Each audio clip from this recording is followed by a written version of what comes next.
Today on the topic show, Disney hostile takeover gains even more support.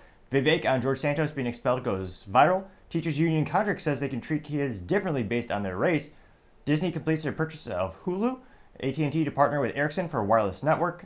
And Panera Bread is being blamed for yet another death from their caffeinated lemonade. All of that and much more on the topic show.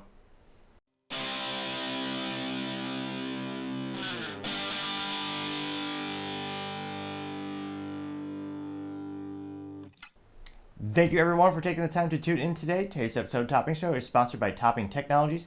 Topping Technologies is an IT value-added reseller and services company with a special proficiency in IT security. Heck, I see their founder at least twice a day. Guys, he's quite handsome and brilliant. He's me, you see, that's the joke. If you're an IT leader or a business owner, you can reach the team at sales@toppingtechnologies.com. Also try to get to 4,000 subscribers by the end of December, so if you click that button, I would greatly appreciate it. Now going over to the business part of the podcast, you have Disney's check for Hulu clearing for $8.5 billion, giving Disney 100% control of Hulu. Now, this comes to us thanks to lightreading.com, and it's one of those instances where it's been heavily speculated this moment was going to come sooner rather than later. Disney, for the longest time, had owned 2/3 of the company, or also known as 66.66 repeating percentage points. Now, Comcast had the remaining 33% for quite some time, and it looks like this is actually from Comcast President Mike Cavanaugh. He said, quote, "We've collected an $8.5 billion check on Friday, December 1st. The check cleared. It's in the accounts," unquote. Which is also kind of funny to think that they sent $8.5 billion on an old-fashioned paper check, which some might argue it's more secure than sending it over them internets or the Wi-Fi. Oh, not Wi-Fi, you know what I mean, in terms of online electronic transactions for finances. Plus, I can't imagine the fees. But nevertheless, sometimes check is a good way to go. Now, the only interesting part, I actually thought the company was going to be valued more in terms of the overall valuation of Hulu. A couple months ago, we actually were told that they estimated the transaction would go through for about $8 billion. And that was based on valuation of Hulu at the time.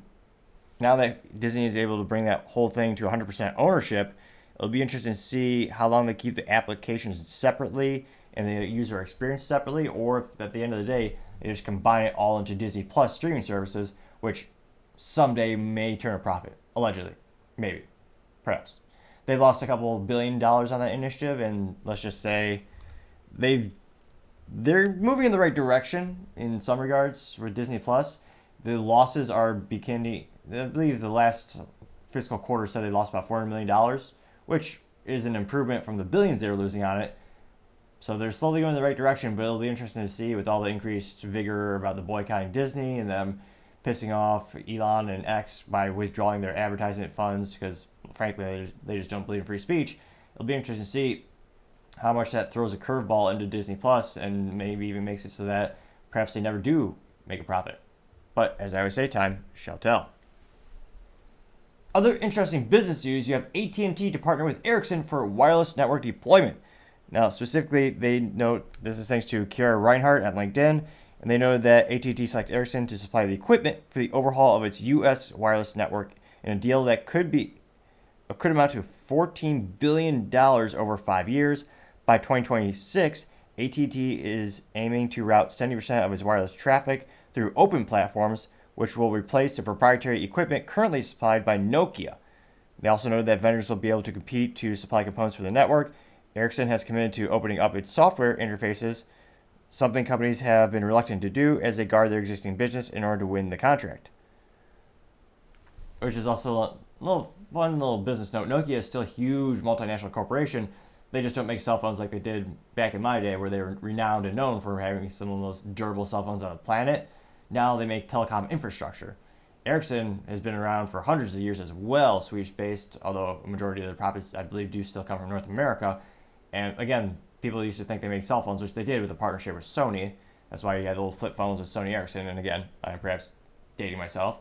But it's an instance where a lot of the business that they do nowadays is all the back-end logistics in terms of the corporate infrastructure. So it'll be interesting to see how this actually affects the consumer. As AT&T, like most of these telecom companies, including Verizon, they've been struggling in the past couple of years and their stock's not doing great.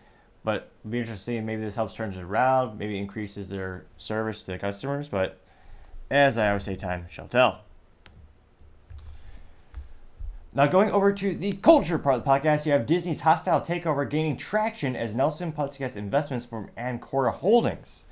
Now, this as we have a few activist investors trying to basically save Disney by getting them out of politics, which, given all the information we have at hand, I don't think is possible, because for the past couple of years, Disney has fired all the traditional employees who didn't like politics and just want to make legendary works of art. And they kept the ones that are all activist. So even if you change out the board of directors and CEO, you would really need to fire a near majority of all the remaining employees, like in the animation department and the writing department, to really turn the company around. It'd be a massive effort. And I'm not saying it's not possible, I'm just saying it seems improbable with the information we have now.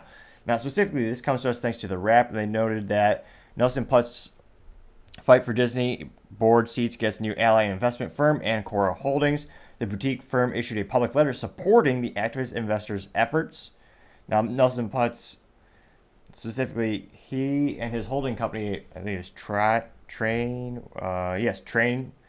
They have about $2 billion of Disney stock at this moment, and they've been ramping up that and buying more and more shares in an effort to gain some seats on board of directors to help shape the company, and in some cases, maybe in this case, get them out of politics and save the company, as Nelson Peltz has done with other businesses in the past. Now, in terms of Ancora, they are a boutique investment firm which typically focuses on family wealth and asset management. They actually sent a letter to fellow Disney shareholders supporting Peltz and his firm, Train Fund Management, in their quest for access to the boardroom. Ancora actually noted from their CEO, Frederick DeSanto, said, quote, "We believe Disney is saying the right things about restructuring and transforming the enterprise. Nonetheless, the addition of shareholder representative or investor designated directors to the board can help ensure that these efforts are carried out in the most effective way," unquote. Now, it looks like we also have a former Marvel executive, pulling this up right here. This coming from Ike Peltz, and his, quote, long-standing personal agenda against Disney CEO Bob Iger. Peltz has joined the considerable stake in Disney stock, about 25 million shares. Jeez Louise. Again, that's shares, and their shares about $90 per share. So if you have 25 million shares, that's quite a lot of shares. And Triton's holdings about 8 million shares in the campaign to place Peltz and his allies on the board. Peltz renewed his fight with Disney after the company quarterly results were released last month, after backing off in February, when Iger announced sweeping cuts of $3 billion, including 7,000 layoffs at Disney. They also know that, but despite a fourth quarter report that shows gains in Disney Plus subscribers, revenue growth of 5%, and earnings per share that topped Wall Street expectations, Peltz and Train found continued fault with Iger's leadership and the languishing Disney stock price, which precipitously continues to do not so great, to say the least. Now, it'll be interesting to see as they continue their fight to try to save Disney. I mean, Disney has said in a letter to the SEC during the filings that they find that their values are not aligning with the values of their consumers, aka they're making crap no one wants. Now, will they continue to do that just for virtue signaling or some activist, I guess, goal as the employees have become more activists than actual artists? It'll be interesting to see. And I was going to say, in terms of can Disney be saved, I would say the outlook is not so good. Other interesting cultural news, you have the teachers union saying that they could treat kids differently based on race in their new contract. Now, this is the same teachers unions that, student test scores for the ACT are the 32-year low. Math, science, history, pretty much every test is just, all the students are performing terribly, and yet the teachers unions want more and more and more money. Presumably, so it could also not just line their own pockets, but also elect politicians, and those politicians give them more raises, and the circle of corruption continues again and again. Now, this came popular on Twitter. Someone by the name of I Meme, Therefore I Am tweeted a 2-minute video from Fox News, and before the little clip that they say, this person by the name of I Meme says, quote, "Jesse Walters, the Fourth Amendment is dead," unquote. Portland's teachers union put in a new contract that their teachers can discipline white students differently than black students and black students differently than Hispanic students. If a student is disruptive in class, the teacher must take into consideration the impact of issues related to the student's trauma, race, gender, identity/presentation, sexual orientation. And it's got about 894,000 views on the Twitter and 6,000 likes. So without further ado, I'll play the quick little clip from Fox News, which is somehow still in business, believe it or not. The 14th Amendment's dead. The Equal Protection Clause ensures that every American citizen is treated fairly and equally in the eyes of the law. Nor shall any state deny to any person within its jurisdiction the equal protection of the laws. Now, the 14th Amendment was necessary during Reconstruction to make sure black Americans were treated equally. And the law has been interpreted to cover skin color, gender, religion, nationality, because society cannot function if laws apply to certain groups and not to others. And just like Democrats opposed ending slavery, today's left still insists on discriminating based on race. After a months-long strike, Portland's teachers union hammered out a new contract. And the contract says teachers can discipline white students differently than black students, and black students differently than Hispanic students. So if a student is disruptive in class, the schools must, quote, take into consideration the impact of issues related to the student's trauma, race, gender identity, presentation, sexual orientation, disability, social, emotional learning, and restorative justice. So here's my advice to Portland students. If you get in trouble, come out of the closet. If you get into a fight, tell the dean you're transitioning. White students, good luck. Time to find the family tree. Maybe your grandpa had high cheekbones like Liz Warren's. That's not what I said, that's what she said. Otherwise, detention.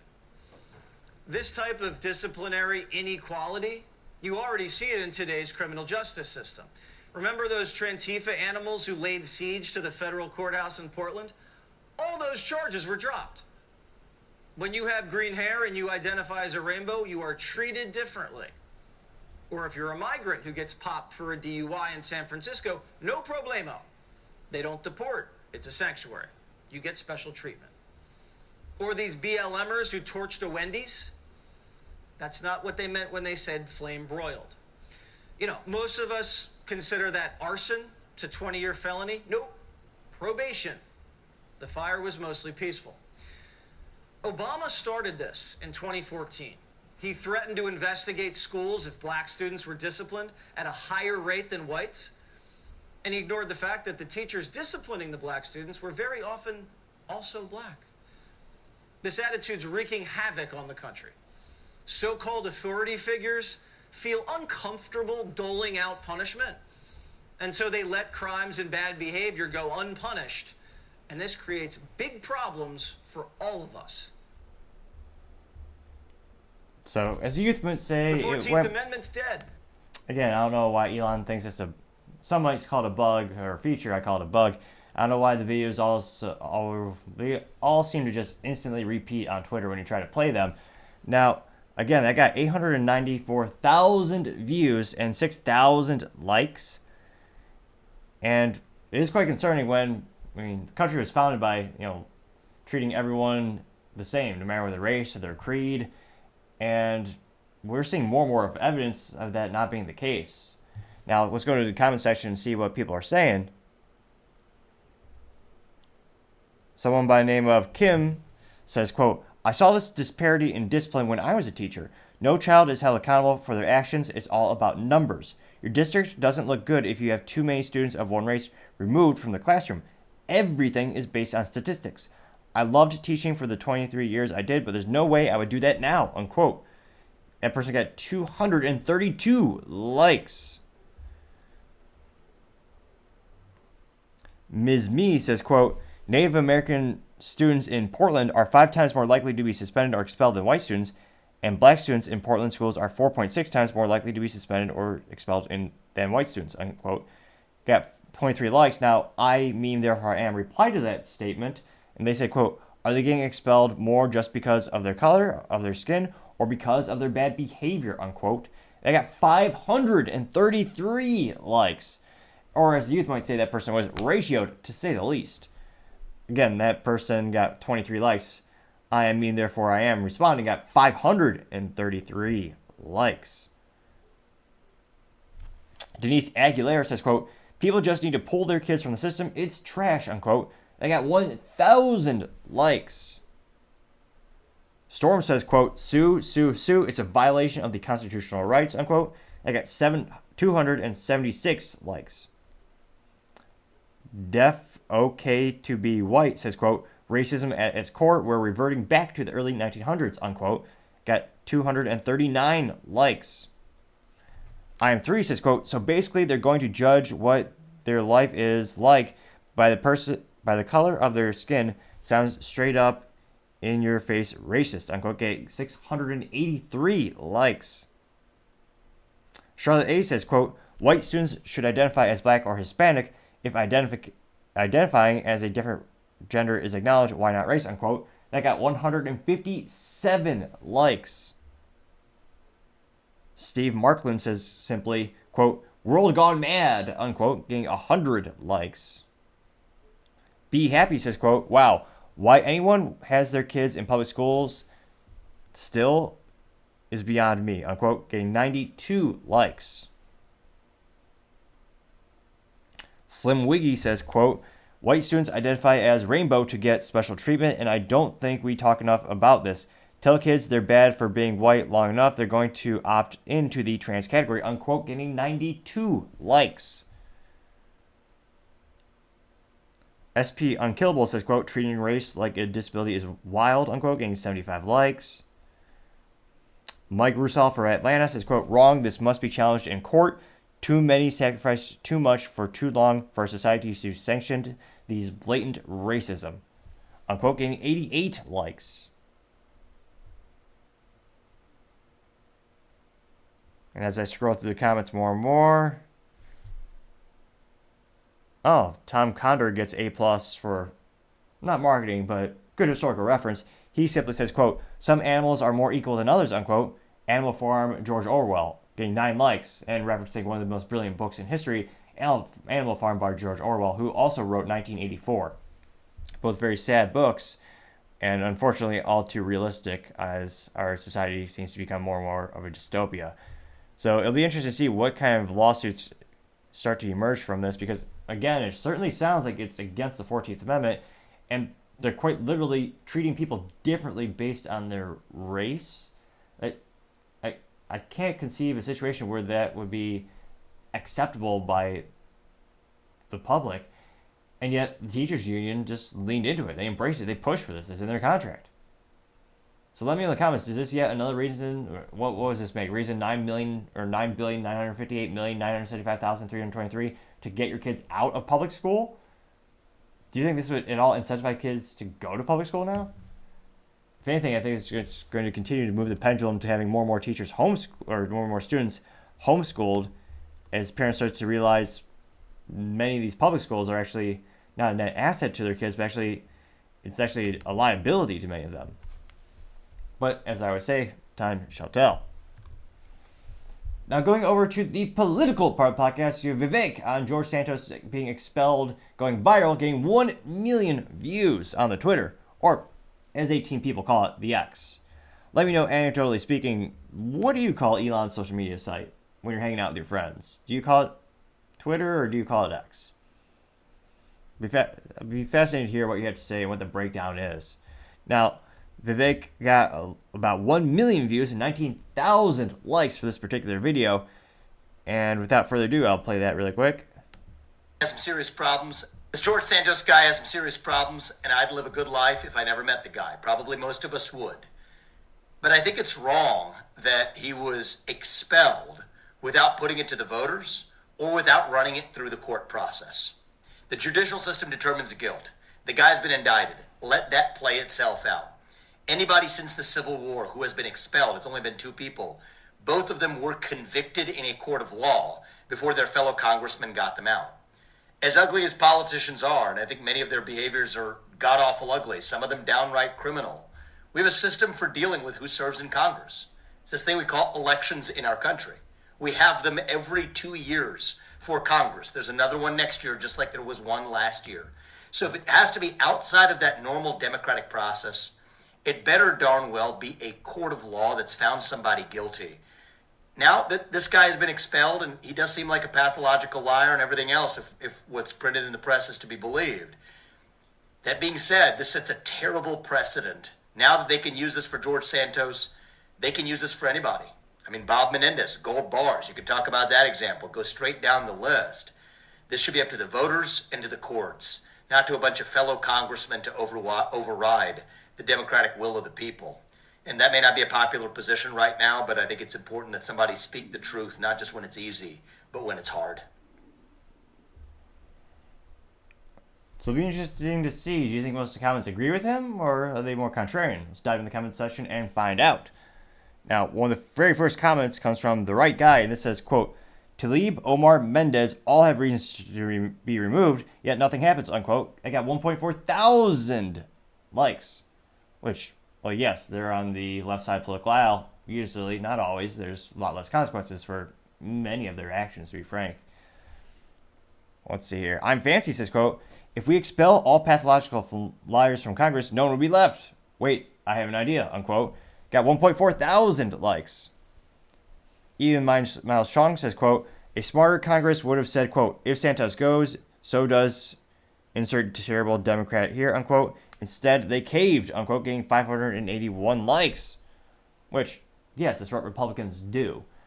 It's part of the reason I think that the NFA is still around. The National Firearms Act was passed in 1934, which makes it extremely prohibitive to buy things like short-barreled rifles, short-barreled shotguns, even things like suppressors. You can still buy them, but there's a bunch of extra paperwork, a tax stamp, in addition to a sales tax. It's ridiculous. And Republicans, throughout my lifetime, they have instances where they've had that presidency, the House and the Senate, and yet they couldn't repeal those anti-Second Amendment laws. Well, why? I think partially because there's a lot of rhinos, Republican in name only.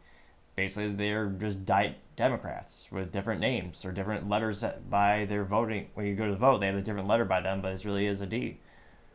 Which is why I always say you should always look into the voting patterns of the person you're voting for, not just because they have a D or an R next to their name when you're casting your ballot. Now, going back to the comment section, someone by the name of Ellie A says, quote, and why would Republicans expel him knowing he'd be replaced by a Democrat, unquote? I got 282 likes. And yes, that's a good point as well. Commander Phil Labonte says, quote, Santos has to go, but so far Mendez gets to stay. It's all a clown show, unquote, getting 672 likes. Someone by the name of Moderate to Severe says, quote, the character of Santos isn't what's in question.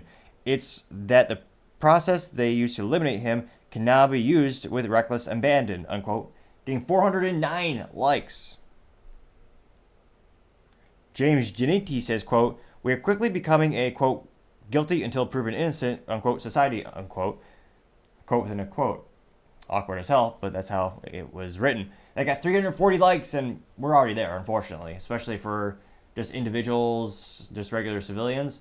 I mean, if you're accused of anything, you're guilty day one. You have to prove yourself innocent. It's unfortunately, well, depending on political affiliation, that's become all too much of a reality these days. Someone by the name of Keacho says, quote, if being a liar and fraud were grounds of expulsion, nearly every member of the government should be expelled, unquote. Got 720 likes. Midwest Mom says, quote, which is the entire point to make an example of him, unquote. Getting 34 likes. Lou Prayer says, quote, Vivek, you're the man, great position as always, unquote. Getting 67 likes. A lot of comments saying something to the effects of, spot on, you're right, good take, Vivek. Those are getting between 30 to 40 likes on the Twitter. And interesting enough, this is perhaps one of his most popular takes on an issue, because I'm not seeing a lot of disagreement with Vivek's take on this. Usually there's at least, 20% maybe people who are more contrarian. But yeah, this is perhaps one of Vivek's most popular takes, and it'll be interesting to see what the political implications is of the situation. And if the shoe is ever on the other foot. Now, going on to the business blunder of the day, you have Panera Bread being blamed yet again for another death from their caffeinated lemonade. Now, this comes to us thanks to NBC News, and specifically, it looks like a Florida man's family is claiming that Panera Bread's highly caffeinated charged lemonade is to blame for his death. This is according to a lawsuit that was filed earlier this week. The suit comes less than 2 months after Panera was hit with a separate lawsuit over a Ivy League student with a heart condition who died September 2022 after she drank a charged lemonade. Now, according to this new lawsuit, a 41-year-old Dennis Brown drank 3 charged lemonades, then suffered a fatal cardiac arrest. Brown, who had a unspecified I'm going to butcher this for sure. Well, not for sure. There's 81. Maybe 10% chance to get it right. I'll go ahead and I'll power through. It looks like he had an unspecified chromosomal deficiency disorder, a developmental delay, and a mild intellectual disability, which would often stop at Panera after his shifts at the supermarket, the lawsuit said. So he had an unspecified chromosomal deficiency disorder, a developmental delay, and a mild intellectual disability. So let me see here. I suspect it's a neurological disorder, not a heart condition disorder, in which he would be someone sensitive to caffeine. So it looks like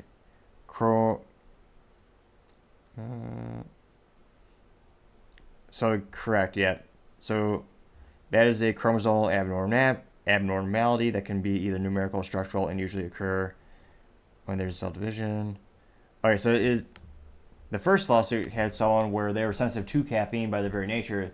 They had a heart condition. Now, in this specific case, with the information I'm seeing right here, it seems as if he was mentally impaired. And I'd be interested to see. I'm trying to see on what grounds are they trying to sue the company. Because again, does Panera Bread just need a giant warning label the size of Texas on all these signs and all of their menus, so people will realize that charged lemonade has caffeine in it? The first lawsuit that came from this charged lemonade was someone who actually had a heart condition where they were sensitive to caffeine, and yet they purchased the product.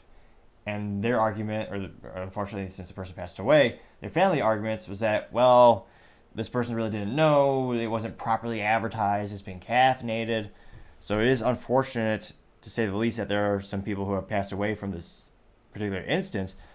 But it'll be interesting to see, like, do they really win the lawsuits in these cases? And what grounds are they going to win these lawsuits? I mean, again, it's terrible news that obviously people pass, but also for Panera Bread, their brand is supposed to be healthy, good for you, convenient, upper level fast food, some might argue. And yet they have these instances where now people are dying because they're ingesting their products. Let me know in the comments if you think might be the next McDonald's lawsuit, where that was a famous lawsuit in and of itself, where someone they accidentally spilled coffee on their leg, but the company was found to be at fault because they made the coffee so much hotter than industry standards. They decided that the company was also at fault partially because of that. And it'll be interesting to see if this becomes one of those famous lawsuits. And at the end of the day, maybe they do just put a big warning label that says, hey, charged means caffeinated. Here's the amount of caffeine per serving. Here's what we recommend, or talk to your doctor for how much you recommend in terms of your daily ingest of this product. But nevertheless, having multiple deaths related to one of your products, and again, we're not seeing a lot of pushback. Again, I know with lawsuits, the good lawyers will tell you not to say anything, but to not hear, it does, from a consumer perspective, it doesn't look great for Panera not to say anything and to have all these health-related issues with their products. So, I mean, that is certainly, I would have to say, the business blunder of the day. Again, thank you everyone for taking the time to tune in today, trying to get to 4,000 subscribers by the end of December. So if you click that button, I greatly appreciate it. Also, leaving a comment is a great way to leave some feedback so I can know how to make the show better and better, so you try to improve the production quality. Lastly and finally, don't forget to take the time to tell your family, tell your friends, tell your coworkers, heck, tell your enemies, tell anyone and everyone. Just stay safe and fight the good fight.